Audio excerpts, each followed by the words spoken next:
Yuma Daftet Amoudbed, bonjour. Hier, on a parlé de Rabbi Yochanan ben Turta. Je vous avais dit le fils de la vache qu'on allait expliquer, puis j'ai complètement oublié. Eh bien, c'est justement parce que c'était un goy, donc on ne dit pas le nom de son père, et qui s'est converti. Comment il s'est converti? Parce qu'il a acheté une fois une vache d'un juif. Et le Shabbat, elle n'a pas voulu travailler parce qu'elle n'avait pas l'habitude de travailler Shabbat.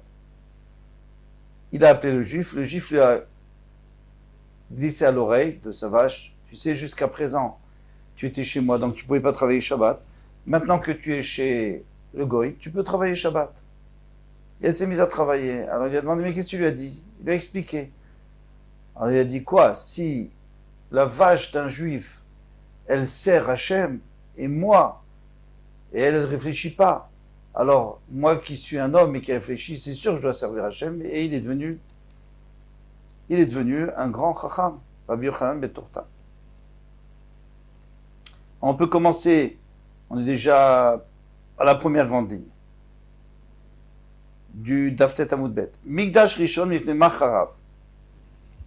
Pourquoi est-ce que le premier Betamikdash a été détruit?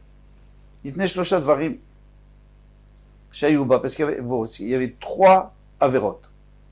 Les pires, Avodah Zara, le service des idoles, le Gilo Erayot, l'adultère, le Shufot Damim, et le crime. Avodah Zara, d'où c'est ton qui avait Avodah Zara, adjectif qui était écrit, il est écrit, qui katsar amatsa meis tarea. Ça veut dire que le matelas est trop petit pour nous deux. On parle d'Hachem qui dit, il n'y a pas de place pour la Avodah Zara et moi, tant pis, je m'en vais. Dit la Gemara, Maï katsar amatsa meis tarea, comment est-ce qu'on traduit? Amar Rabbi Yonatan, katsar amatsazé, ce matelas-là, il est trop étroit, mais istarer alav shterim keechad, pour qu'il y ait deux amis qui puissent avoir un pouvoir en même temps. Alors, demande le Ben Ishraï, c'est pas des amis, Hachem et l'Avodah Zara, bien sûr que non, c'est des ennemis. Pourquoi on dit shterim? Il lui donne un pshat, il dit qu'ici on parle des Kohanim. Donc il y avait les Kohanim au Beit HaMikdash qui servaient Hachem, il y avait les prêtres qui servaient l'Avodah Zara. Donc c'était des voisins, et même peut-être des amis, dans tous les cas, des collègues. Et donc, il n'y a pas de place pour les deux. On continue. Vamasecha, donc puisqu'on parle déjà du lit, on parle de la couverture maintenant. Vamasecha, la couverture, Tsara, Beit Kanes, est trop étroite pour qu'on se rassemble tous les deux là-bas. Donc, en tout cas, on voit que le Beit HaMikdash a été détruit à cause de ça. Hachem a dit, je m'en vais, puis je prends le Beit HaMikdash avec moi. Lorsque Rabbi Yonatan arrivait à ce passouk, Bachri, il se mettait à pleuvoir. À pleurer, pardon. Amar, il disait, Man dirtivbe kones kanet be'ayam, celui, c'est-à-dire Hachem, qui était kones me'ayam, c'est-à-dire qui a rassemblé les eaux de la mer. On sait très bien que le monde était couvert d'eau. Il a pris l'eau, il l'a enlevé de la terre et il l'a mis dans la mer. Mais où? C'est un miracle, parce qu'il y avait tout le monde qui était plein. Où on va le mettre? La mer est déjà pleine aussi. Donc il a fait ce miracle. Alors tu me dis, Naasit lo masechat Sarah, la couverture est devenue un ennemi. Alors c'est quoi Sarah? Sarah, c'est une souffrance, mais c'est aussi une deuxième femme, quelqu'un qui a deux femmes, donc l'une est une souffrance pour l'autre. Et bien là aussi, il y a deux, les ministres d'Israël avaient deux dieux, Hachem et les Avdil, l'Avodah Zara. Donc c'était triste de dire que l'Avodah Zara elle avait une possibilité de renvoyer Hachem et de faire du mal, de le repousser. Gilo Yarayot. Maintenant, on arrive à l'adultère. Dirtiv, comme il est écrit, Hachem a dit, Yann qui gavou bnot Sion. Donc, les bnot Sion, on va expliquer le passouk petit à petit. Alors, déjà, je lis, qui gavou bnot Sion, vatelachna netuyot garon, ou mes sakrot enaim, alors vetafouf telachna, ou beraglem te achasna. Alors, on reprend chaque phrase. Yann qui gavou bnot Sion. Parce que, à cause du fait que les Bnot Sion, Les Bnot Tzion, c'était donc les filles de Tzion, mais pas seulement les filles qui n'étaient pas mariées, mais même les filles mariées. Hachem Yirachem, que Dieu nous préserve. Shayou, alors c'est quoi? Kigavou. Shayou Malachot, elles allaient Aruka Bitzat Ketzara. Donc, elles s'arrangeaient pour s'élever, pour qu'on les remarque. Donc, il y avait une grande, elle disait à sa copine petite, viens, on va se prendre ensemble. Et comme ça, tout le monde va me voir. Et celle qui était plus petite, le lendemain, elle allait se prendre avec une plus petite qu'elle encore. Donc, chacune s'élevait pour qu'on puisse se faire remarquer des garçons. Vatelachna n'était haute garonne. Elles allaient avec le cou étendu, c'est-à-dire la tête haute, encore une fois pour se faire remarquer. Shayul alachot, mais alachot, mais comme skoufa. Comme skoufa, c'est-à-dire bien dressé. Mais sakrot enaïm, qu'est-ce qu'elles faisaient avec leurs yeux? Elles mettaient dedans du bleu pour attirer. D'avou manian kuchlam enem. Elles mettaient du bleu, elles mettaient du maquillage. Alors, vetafouf telachna. Elles allaient, vetafouf, ça veut dire quoi? Ekev vetzad godal. Vous savez, une femme qui veut se faire remarquer, au lieu de marcher tranquillement dans la rue, elle met un pied devant l'autre comme ça. Donc le talon du prochain pied est juste devant le pouce du premier pied. C'est-à-dire elles vont tout doucement pour se faire remarquer, la tête haute, etc. Et pour terminer, Beragnem Teachasna. Et elles se mettaient en colère avec leurs pieds, ça veut rien dire. Amar Vitzrak, Shayou Meviot, mort vers Farsenon. Elles mettaient du mort c'est un parfum extraordinaire, et à Farsenon aussi. Manichot Beminaleem, ils mettaient dans leurs chaussures, elles mettaient dans leurs chaussures. Chez Magiot et Tzed Bachori Israël, quand elles passaient devant un jeune juif, Boatot, elles tapaient leurs chaussures contre la terre, Matizot Aleem, elles aspergeaient du parfum sur les Bachorim, Manfisim Baem Yetzerara, qui reste, elles faisaient rentrer du Yetzerara comme du poison dans ces garçons. Bechaous, qu'est-ce que ça veut dire Bechaous? C'est-à-dire de la même manière que le serpent, quand il s'énerve, il injecte du poison, elles injectaient aussi du poison. Là, on a parlé maintenant de l'adultère. C'est clair et net. Shfichut damim. Dans tous ces temps qu'il y avait le crime. Alors on sait que Ménaché, qui était un roi, malheureusement, qui a forcé la Vodazara dans le cas d'Israël, et celui qui n'était pas d'accord avec la Vodazara, avec le service des idoles, il l'a tué. Il a tué aussi les Lévim, les prophètes, qui ont essayé d'empêcher l'Israël de faire la Vodazara. Arbe Meod, il a tué énormément de monde. Adasher Mileh et Yerushalayim Mipelepe, jusqu'à qu'il ait rempli de sang Yerushalayim à rabord. C'est une façon de parler.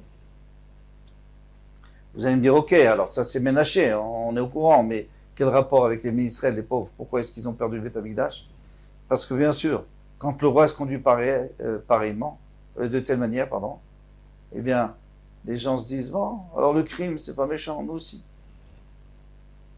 Avant l'Amigdash Sheni, mais le deuxième Amigdash, c'est Oskim Torah, qu'ils étudiaient la Torah, ou bien mitzvot, et ils faisaient les mitzvot, ou Gimlot Rasadim, alors dis-moi pourquoi il a été détruit.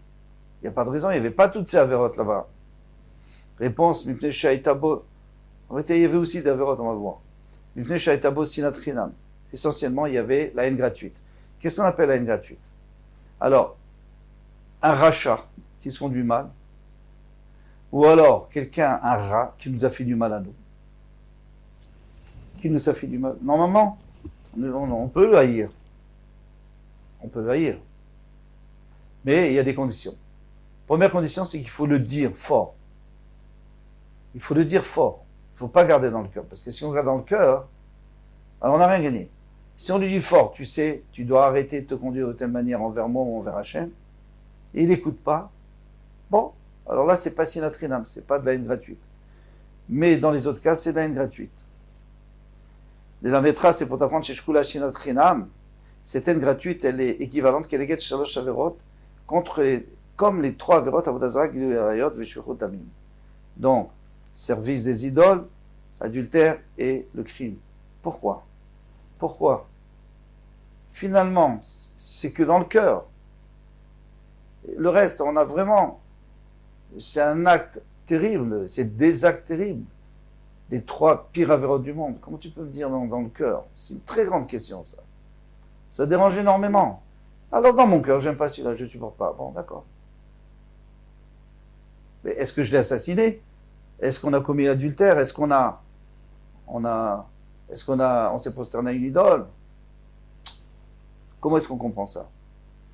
Alors les Mfarshim, ils essaient d'expliquer que d'abord, il y a une différence entre Sinatrinam et le reste, c'est qu'une Avera envers Hachem, eh bien, on peut faire Teshuvah, Yom Kippour, etc. Une Avera envers un être humain, il n'y a pas de kapara. Tant que lui, il n'est pas Mechaper, tant que lui ne nous a pas pardonné, mais il ne va pas nous pardonner cette Sinatrinam, ça c'est sûr. Maintenant, surtout qu'on ne va pas aller lui demander pardon. Et autre chose, c'est que quand on fait Sinatrinam, c'est pas seulement envers les hommes, c'est envers Hachem aussi, parce qu'Hachem ne supporte pas qu'on ait de la haine envers ses enfants. Et pour terminer, nous dit Loran, c'est que quelqu'un qui assassine, on va l'attraper et puis c'est fini, on va le mettre en prison, ou alors on va même le tuer. La même chose pour quelqu'un qui se prosterne à Avodat Zarah ou quelqu'un qui commet l'adultère, et combien de fois il va le faire? Tandis que Sinatrinam, c'est constant. Quelqu'un qui a l'habitude de haïr les gens, eh bien, il haït toute sa vie. Et c'est pour ça que c'est pire que les trois, parce que ça s'additionne. Très joli. Moi, celle du Ran, elle me convient tout à fait. C'est que quelqu'un, il va assassiner une fois, deux fois, et c'est terminé. Il va commettre l'adultère avec une femme mariée une fois, deux fois, et c'est terminé. On va l'attraper. Pareil pour celui qui va à l'église. Combien de fois il va y aller déjà? Tandis que Sinatrinam, malheureusement, ça, c'est tous les jours de sa vie. Rechaim Hayou. Alors maintenant, puisqu'il faisait toutes ces avérotes, non, je vais sauter quelque chose. Bon, Rechaim Hayou. Alors maintenant, on est d'accord que quand même, au premier Beth Amikdash, ils étaient Rechaim, parce qu'ils faisaient les trois avérotes. Et là, chez Talou, Bitronam, Be'akadosh Baruch Hu. Ils avaient confiance en Hachem. Où c'est écrit ça? C'est écrit pour le Midrash Atan et Midrash Rishon. C'est pour le premier Beth Amikdash. Active. Roshia Beshochad Ishpotu. Les chefs, ils prenaient des pots de vin pour juger. Catastrophe. Kohanea Bimcheyoru. Les Kohanim, qui enseignaient la Torah seulement pour des grosses sommes d'argent. Unvia et même les Nevim, les soi-disant prophètes, mais Kesef Iksom. Si tu leur donnais beaucoup d'argent, ils disaient quelque chose de bien sur toi. Kesem, c'est de la sorcellerie. Vers l'Hachem Ishanu. Mais ils comptaient sur Hachem, les morts allaient à Hachem Bekurbeno. Voici Hachem est avec nous. L'Otavalunara, donc il n'y aura pas de mal qui va venir sur nous. C'est pour ça qu'Hachem a beaucoup patienté, et pas seulement ça, mais il a reconstruit le premier Beth Amikdash au bout de 70 ans, ce qui n'est pas le cas pour le deuxième. Les Fichach Alem Akadosh Baruch Hu Shalosh Gerbe. Toutefois, Hachem a envoyé sur eux 3 xérotes, 3 décrets. Keneged Shalosh Averot Shevi Adam, pour punir des 3 avérotes qu'ils avaient entre leurs mains. Chez Neymar, comme il est écrit, la chen biglalchem, à cause de vous, Tzion Sadeh Techaresh. Le Tzion va être labouré, il n'y aura plus rien. Ça va être labouré, il n'y aura plus de maison, il n'y aura plus de tamidage, il n'y aura plus rien. Yerushalayim, Intiye. Et Yerushalayim, il deviendra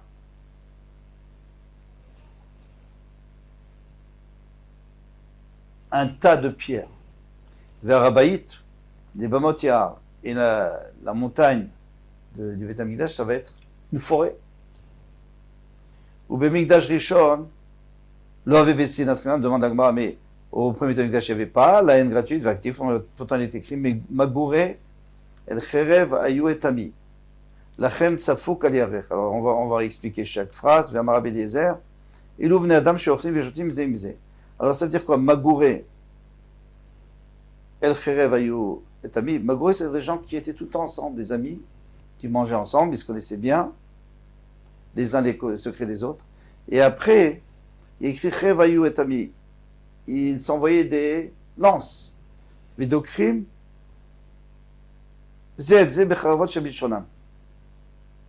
Ils transperçaient l'un l'autre avec les lances qu'ils avaient dans leur langue. C'est-à-dire, comme ils savaient tous les secrets de l'autre, quand ils s'énervaient,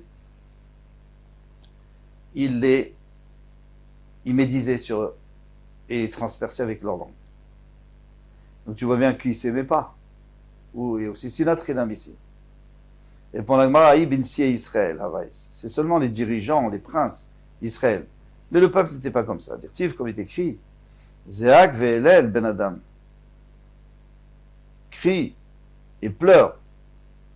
Qui hiaïta be'ami. Parce qu'il y avait ça dans mon peuple. Betania, Zéak ve'elel ben Adam, yachol echol. J'aurais pu croire que c'était tout le monde qui était comme ça. C'est seulement les princes d'Israël. Mais les venus d'Israël se conduisaient bien les uns vers les autres. Rabbi Yochanan et Rabbi Elazar. On dit tous les deux, Rishonim Shinit Gala Avonam. Les premiers, c'est-à-dire les premiers, ceux du premier Beth Amikdash, leurs fautes ont été dévoilées, qui faisaient Avodazara, Gilou Erayot, Shfichut Damim. Nidgala Kitsan. Donc, on a aussi dévoilé quand ça allait se terminer, le Galout, c'est-à-dire 70 ans. Acharonim Shilon Nidgala Avonam.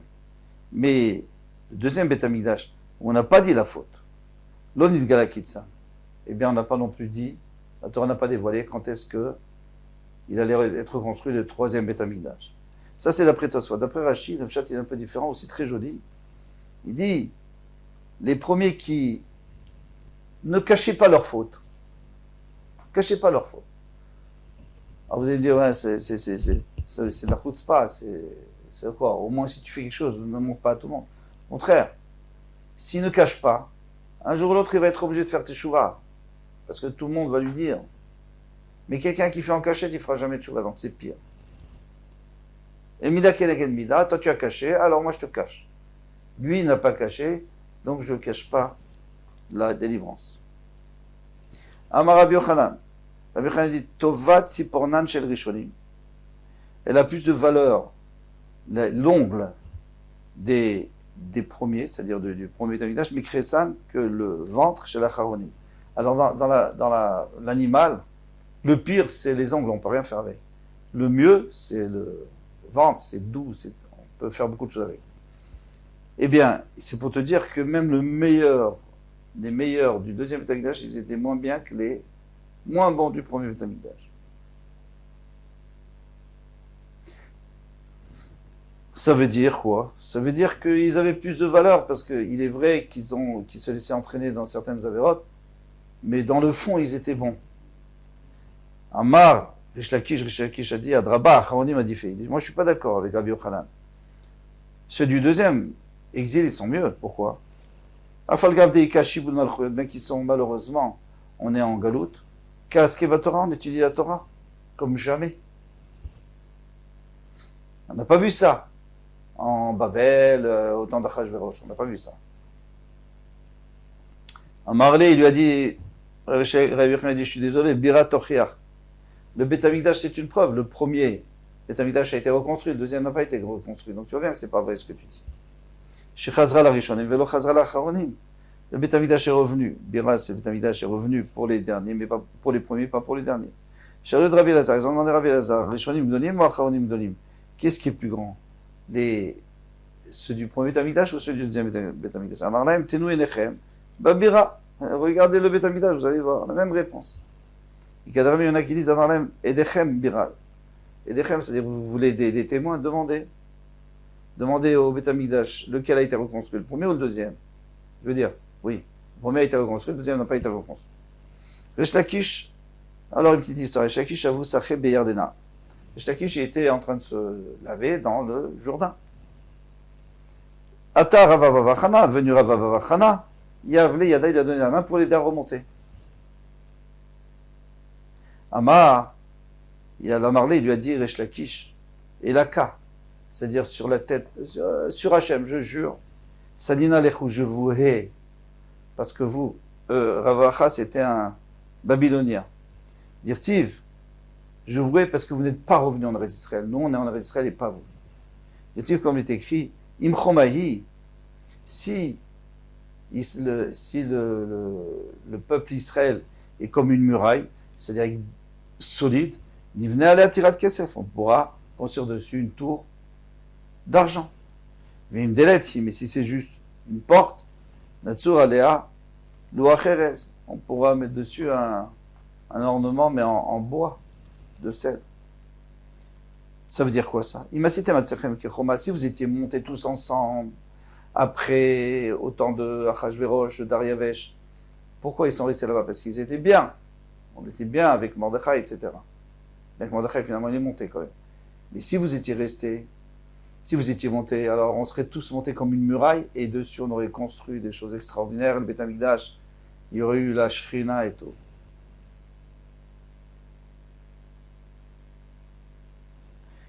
Valitem, pardon, c'est la fin de la phrase. Vous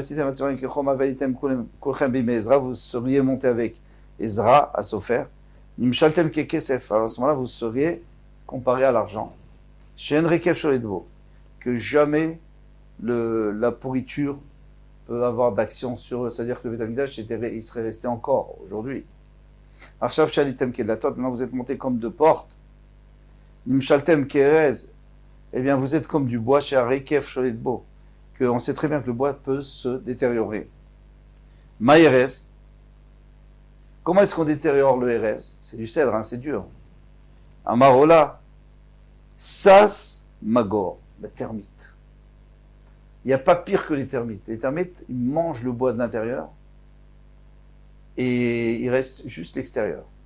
Donc il y a quelqu'un qui est parti un mois en vacances, il revient, il voit sa maison intacte, il ouvre la porte, tout s'effondre. Parce qu'ils ont tout mangé par l'intérieur. Maïsas Magor. Bon, maintenant, en quoi ça a un rapport avec nous? C'est-à-dire que le deuxième Beth Amikdash, c'était Sasmagor. C'était du bois mangé, et puis après, qui pouvait se détruire très facilement. Amaraviaba, Batkol. C'est qu'il n'y avait plus vraiment de prophète, mais il y avait la voix céleste. C'est-à-dire quand on avait besoin de savoir quelque chose, il y avait une voix céleste qui disait, qui sortait. Après on appelle ça Batkol, la fille de la voix, parce que ce n'était pas vraiment la voix céleste, c'était l'écho de la voix. Comme il est écrit dans une Braïta Mishemetu Nevim Acharonim, depuis le moment où sont morts les derniers Nevim, Chagi Zecharia, Chagai Zecharia Malachi, donc c'était les trois derniers, Nisal Karuach HaKodesh, Mi Israël HaKodesh.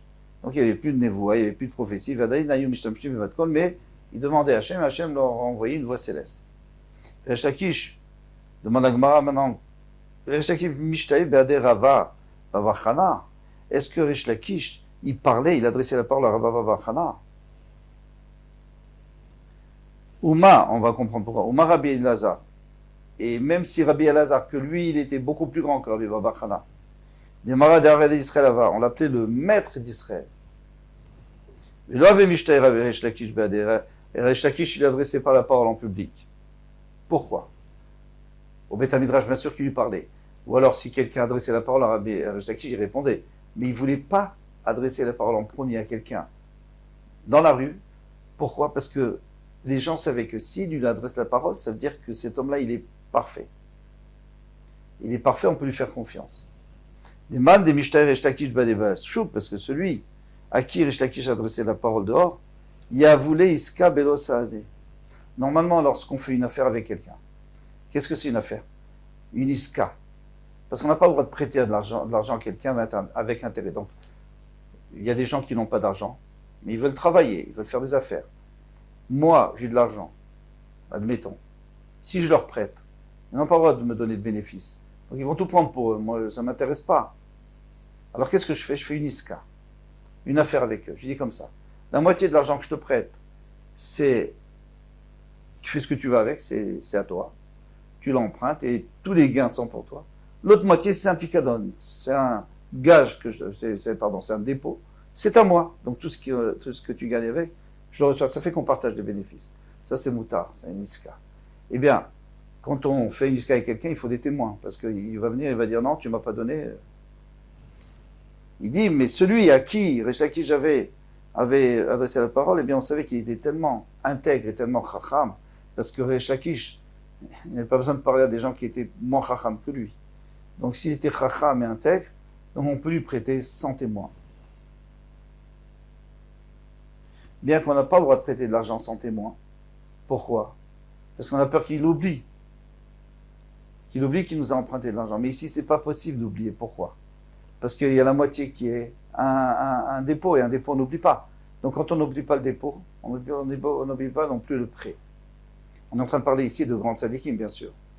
Si c'est quelqu'un dans la rue, même pour un dépôt, il vaut mieux avoir des témoins. Mais si c'est un grand tzadik, quel est le problème? C'est qu'il risque d'oublier qu'il a emprunté, parce que peut-être qu'il a emprunté à plusieurs personnes. Mais là, il a une affaire avec toi, donc il ne va pas oublier. Donc on avait le droit.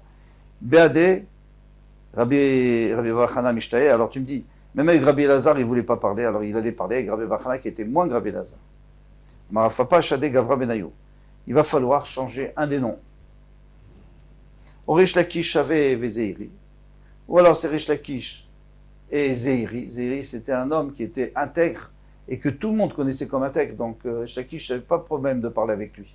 Donc s'il venait pour lui donner la main, pour l'aider à monter, Rish Lakish pouvait lui adresser la parole et c'est ce qui s'est passé. Ou Rabba Baba Chana, ou alors c'était Rabba Baba Chana qui est venu pour donner la main. Alors c'était Rabbi Elazar qui était dans le haut. Et il a donné la main pour essayer de monter parce que Rabbi Elazar était plus grand que lui. Et Rabbi Elazar lui a adressé la parole.